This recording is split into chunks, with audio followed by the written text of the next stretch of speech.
let's start with this unprecedented defeat of a sitting House Majority Leader. There's basically two ends of this story, right? There is the one that took place in Virginia 7th, which I think in some ways is overblown. And then there's the implications of what it's going to mean for the rest of us in terms of what happens in Congress. Do you have any thoughts on, I think I've had my fill of talking about David Brat. I mean, maybe not totally. The sudden new rock star, and I don't mean that in any real sense of the word, but that he's just everywhere. Very tired of hearing about him and his fake Princeton degree.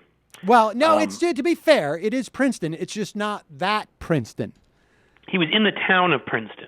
He went to Princeton something like seminary, and it wasn't theological seminary or something. Well, but it's not the Princeton Theological Seminary. It's a different Princeton. It's like I come from Paris, Texas. Paris, Texas, right? Exactly. It's a lot like that. But I'm glad that he sort of left it out there for us all to misinterpret. Did he actually go so far as to say he went to Princeton University? I don't think so. I mean, look, I don't. What's far more interesting to me is that this guy has fused the two religions in one. He is both a God-fearing Christian and a libertarian, and so in my mind, that's two religions in one. And he actually works. He is the director of. It is the moral component of of capitalism, funded by a bank, and so. I mean, I don't know that you need to know more about him other than that he wants to cut Social Security and Medicare.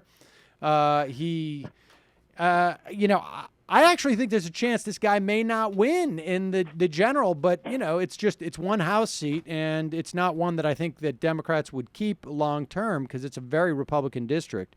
Right. And like I say, well, I mean, go ahead. Sorry. Well, I think it comes down to the fact, and I was saying this, over the course of that day, I interviewed two different local reporters from Virginia, and they basically came to the same conclusion. People just thought that Eric Cantor was an asshole, and when someone showed up, we should drop that, Michael. Keep it. That he was an a-hole, and at the end of the day, when there was a guy who could get up in front of a microphone and talk, and was maligned by Eric Cantor, in one of the dumbest political moves ever, that is spending millions of dollars on an advertising campaign so early in the campaign to basically say, we're going to raise people's awareness. We're going to make this guy You need to know who the guy is who's running against me. Right. Yeah, I think that there seem to be two things that were going on here more than anything else in terms of what happened, why he lost. One is, as you said, and just an enormous, to use your verbiage, a-hole. Mm-hmm. It seems that nobody liked him anywhere, in Washington, outside of Washington. And so you combine that with the fact that the guy is very, very disliked, with the fact that he, and these things aren't unrelated, how arrogant he is. So he basically didn't even try to run a real campaign back home. He didn't come back and meet with constituents. It was like the Liddy Dole in North Carolina plan, if you remember that. Like, oh, yeah, I'm from North Carolina. I was there 15 years ago. And you've seen that happen to other people, too. You saw it happen to, I think, was part of the story with Dick Lugar losing in Indiana. He lived basically in Virginia and didn't go back. So it's almost like this is as bad as it can get because you already have a personality where nobody likes you, and then you don't try to improve that by being there and doing any constituent services. And people forget how important those things are.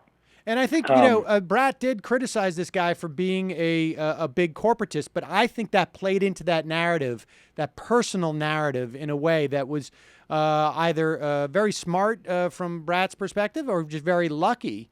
Chris Hayes, I was on that night the next night that Cantor had lost, and Hayes was looking at his schedule and had a theory that that Cantor may not even voted for himself. That he may not have gotten home in district. Now, he may have done it as an absentee ballot, but still, you really got to show up. He was in a Starbucks with lobbyists. I think that's right. DC, he was meeting when he and doing found a out big he lost. fundraiser. Yep. For him, it was all about Boehner's going to be gone soon, and I want to be Speaker of the House. All right. So wait. So let's go to. I mean, what are the implications from your mind with now what appears to be Kevin McCarthy as new majority leader? And I want to hear your take on that. What happens when we don't have a guy who was sort of the linchpin for the banking industry to attack Dodd-Frank, the linchpin of the guy who's working both ends, who sort of convinced people like we can project Tea Party-ness to our home districts, but here we can sort of make some corporatist deals. And also, what happens to Mitch McConnell now? Does he start visiting his district a lot more, or what? I think it's going to hurt the Republicans a lot, and I'm not just saying that because that makes me happy. I'm saying that because I think it will. Because whenever you build any kind of organization, you build it around certain leaders. Mm-hmm. And as you pointed out, Cantor is a key cog in a lot of what they're doing. And losing him to just some, some Tea Party, some other Tea Party lunatic comes in, of course. But as you've pointed out in this show, and we've discussed in this show, none of the views change at all.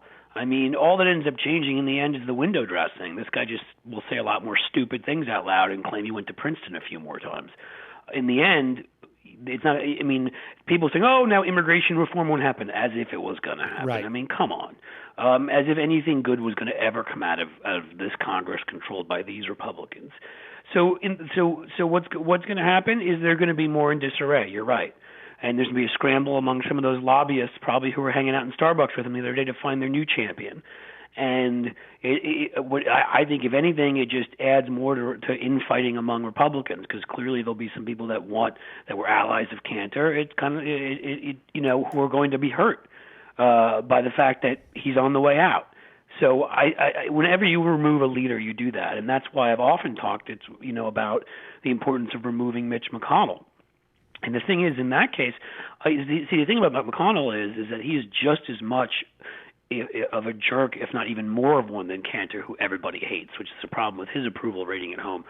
But to give credit where credit is due, he does go home a lot and pretend that he actually cares about people. That's one of the ways he's been able to survive, is he does take campaigning seriously. He comes home, he does the necessary stuff, he tells the necessary lies, he's completely shameless, he travels all around, pretends to be one of the people. I just think he's met his match in Alison Lundergan Grimes, who, whatever you think of her policy-wise, is a very good candidate, and one who's not intimidated by him in the slightest and willing to not only punch back, but preemptively punch and hit him, as she's been doing constantly, as she just did with this student loan bill that he filibustered. Not to mention Elizabeth Warren, who seemed like she literally would have gouged his eyes out when she did that TV interview with Chris Hayes, if McConnell had been sitting there. I don't know if that was the night you were on or not. Yes, it was. And what I noticed... she's now going to go campaign for Grimes and raise money for that her. To me is very, very interesting, because we're hearing this, the take on Brat being a populist of some sort, and he is to a certain extent, although his populist rhetoric is both nativist, which comes with the right-wing populism, and also it's incohesive in the sense that we've got this corporate cronyist problem. So the key is to make government smaller, which, of course, if you've got a problem with corporate power, if you make government smaller, you have basically diminished the one tool in which to rein in corporate power. Now, right. That's sort of the Rand Paul theory of things that I always love, which is there's too much corporatism. Let's make government smaller, and it'll all just work itself out, because those with the most power in that atmosphere don't take control. Right. And now let's deregulate more. The idea that Alison Grimes in a red state is bringing in Elizabeth Warren, who is, at the very least, let's look at this in a very narrow fashion, is branded as a populist, right?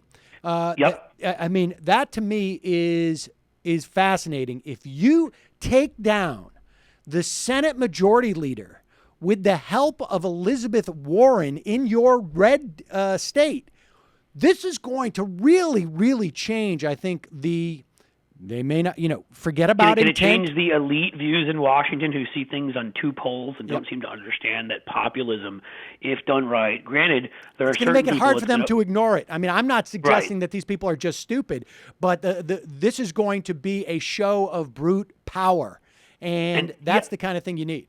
And she can show up in Kentucky and talk about her background from Oklahoma, and talk in the way she does. That's what these guys never get, that are so two-dimensional and never, she's a Massachusetts liberal. Well, how the hell does Sherrod Brown do it here every 6 years? I mean, if you know how to talk to real people and you are a real person, there's an authenticity that comes across when you're advocating for them that is very populist. I would love to see Elizabeth Warren down there. I think you could tell how angry she was because she went on about McConnell for about a good minute and a half, and that she's going to go. She broke records with her small dollar fundraising online, and she could be hugely helpful. And then you have this poll come out. Who was it again? I can't think of the group, but from this Republican group, Magellan Group. That's who it was. It's a Republican outfit. It came out with a poll. It called Alison Lundergan Grimes the Democrat candidate, not the Democratic candidate, the Democrat. So you can tell what kind of poll this is already.